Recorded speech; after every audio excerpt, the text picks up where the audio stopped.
স্বাধীন করলাম, সব কিছু হয়ে গেল গা, দেশ তো ঠান্ডা হয়ে গেল। এখন তো আর কোনো স্বৈরাচার মৈরাচার কেউই নাই। বর্তমানে যে সরকার বইছে, এই সরকারও দোষ দেবো কার কাছে? যে বাজারে গেলে যে চাল কিনতাম 60 টাকা, সেই চাল হয়ে গেছে 2 টাকা কম 70 টাকা। পেঁয়াজ কিনতাম 80 টাকা, সেই পেঁয়াজ বর্তমানে 120 টাকা। সব কিছুই দাম দিন দিন বাড়তেছে। তো এখন সিন্ডিকেট কারা করতেছে?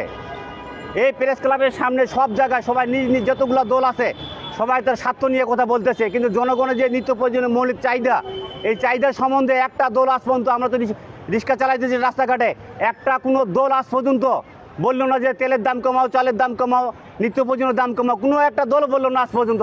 সবাই আছে নিজ নিজ নিয়ে স্বার্থ নিয়ে সংস্কার করো, সংস্কার করো।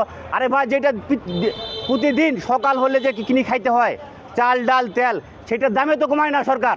দিন দিন যে আয় বলেন, এখন পেঁয়াজ 120 টাকা, চাল কিনতাম 60 টাকা, সেই চাল হয়ে গেল 2 টাকা 70 টাকা। যতগুলা দল আছে সবাই নিজ স্বার্থ নিয়ে পাগল। জিনিসের দাম নিয়ে আজ পর্যন্ত দেখলাম না এই জায়গায় কেউ জিনিসের দাম নিয়ে একটা আন্দোলন করলো। মানুষের যে মৌলিক চাহিদাটা, এই চাহিদা নিয়ে কেউ কথা বলে না। তাহলে আমরা যাবো কার কাছে বলেন আপনি? আমরা যাবো কার কাছে? আমরা এই ফরিয়াদ নিয়ে সবাই আছে স্বার্থ নিয়ে করে রাস্তাঘাটে রিক্সা চালাইতেছি, রাস্তাঘাট যে ভাঙ্গা, এই ভাঙ্গা নিয়ে কোনো রাস্তাঘাট নিয়ে কেউ কথা বলে না। সবাই আছে নিজ নিজ স্বার্থ নিয়ে। এটা কি স্বাধীন বাংলাদেশ? বলেন, আমরা কি সিন্ডিকেট কাছে জিম্মি না? বাংলাদেশ সিন্ডিকেট কারা করে? সরকারকে ধরতে পারে না? সবাই আছে নিয়ে সংস্কার নিয়ে, সংস্কার করো, সংস্কার করো, সংস্কার করো। যেটা জনগণের মৌলিক চাহিদা, চাল ডাল তেল ডাল আলু, সেইটা নিয়ে নিত্য নাম কমাইয়া এরা সংস্কার নিয়ে পাগলা, সংস্কার নিয়ে পাগলা। জনগণ যে সকাল হলে যে কিনে খাইতে হবে চালটা, তেলটা, নুনটা, আদাটা, ঝালটা, প্রতিটা দিন বাড়তেছে। আপনারা বাজারে একটু মনিটরিং করেন, ভাইয়েরা যাই দেখেন, প্রতিদিনে বাড়ছে সব জিনিসের দাম ভাই। তো এখন সিন্ডিকেট কারা করছে? এই সিন্ডিকেট ভাঙ্গার কোনো নামগন্ধ নাই। যত দল আছে সবাই নিজ নিজ স্বার্থ নিয়ে ব্যস্ত।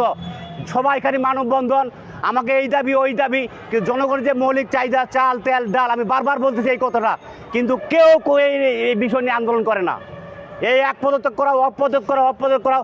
যারা সিন্ডিকেট করছে একবারও কোনো যে সিন্ডিকেট ভাঙ্গো, সিন্ডিকেট বিরুদ্ধে রুখে দাও, এই সিন্ডিকেটকে ধ্বংস করে দাও।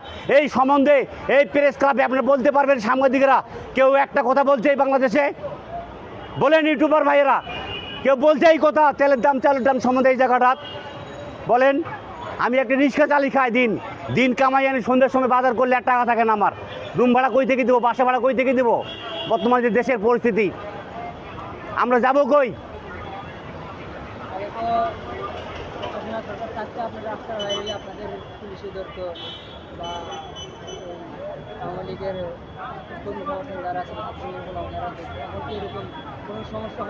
না, রাস্তাঘাটে কোনো সমস্যা নাই। রাস্তাঘাটে একটু সমস্যা, প্রতিটা রাস্তায় ভাঙ্গা। এই ভাঙ্গার কারণে রাস্তাঘাটে জাম বাঁচতেছে। বাংলা কথা শুনেন, এটাই। প্রতিটা রাস্তায় দেখবেন 1 হাঁটু করে গর্ত। আমরা রিক্সা নিয়ে যাই, রিক্সা উল্টে পড়তে, বড় গাড়ি হলে কী হইব? এই কারণে জামটা বাঁচতেছে রাস্তাঘাটে বর্তমানে যে অবস্থা।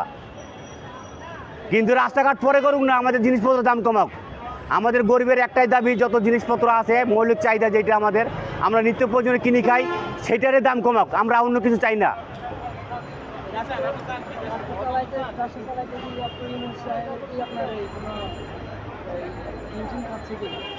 ভাই, আমরা রাজনীতি বুঝি না, রাজনীতি করিও না। আমার দাবি একটাই, আমাদের যত জিনিস আছে চাল ডাল তেল আদা, নিত্য প্রয়োজনীয় যেটা মৌলিক চাহিদা মানুষের দিন সকাল হলে খাইতে হয়, সেই জিনিসের দাম এখন তো শেখ হাসিনা নাই, পালাই গেছে গা।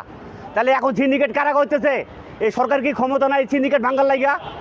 বলেন, এই সিন্ডিকেট আছে কিনা সরকারের ক্ষমতা? সরকার যদি এই সিন্ডিকেট ভাঙ্গার ক্ষমতা নাই থাকে, তো সরকার বিদায় নিয়ে যাক গা। এই সংস্কারের দরকার নাই আমাদের। সরকারের যদি সিন্ডিকেট ভাঙ্গার ক্ষমতা নাই থাকে, যেটা নিত্য প্রয়োজনীয় আমরা জিনিস কিনি খাই, সেইটা যদি না ভাঙতে পারে, এই সরকার চলে যাক গা। যে পেঁয়াজ কিনতে 80 টাকা, বর্তমানে 120 টাকা। মোটা চাউল আছে না, মোটা চালটা কি 60 টাকা, এখন এইটা 2 টাকা কম 70 টাকা। এই ফরিয়াদ জানামু কার কাছে? সবাই তো আছে খালি সংস্কার করো, সংস্কার করো, সংস্কার করো। কেউ নিজের যে মৌলিক চাহিদা সকাল হলে কিনে খাইতে হয়, এটার সম্বন্ধে আজ পর্যন্ত কেউ কথা বলে না। এই প্রেস ক্লাব থেকে যতগুলো আমরা রিক্সা চালাই, সবসময় রাস্তাঘাটে দেখি, কেউ বলছে নাকি? না, কেউ বলে না ভাই এই সম্বন্ধে। এইটাই হলো দুঃখ ভাই। আমাদের প্রধান উপদেষ্টা যেটা আছে, উনাকে বলতে চাই, এই সংস্কার পরে আমাদের যে সিন্ডিকেটটা আছে বাংলাদেশে, মাফিয়া সিন্ডিকেট যেটা আমাদেরকে জিম্মি করে রাখছে, সেটা থেকে আগে উদ্ধার করেন আমাদের, তারপর সংস্কার করেন আপনারা। এইটাই দাবি ভাই আমাদের।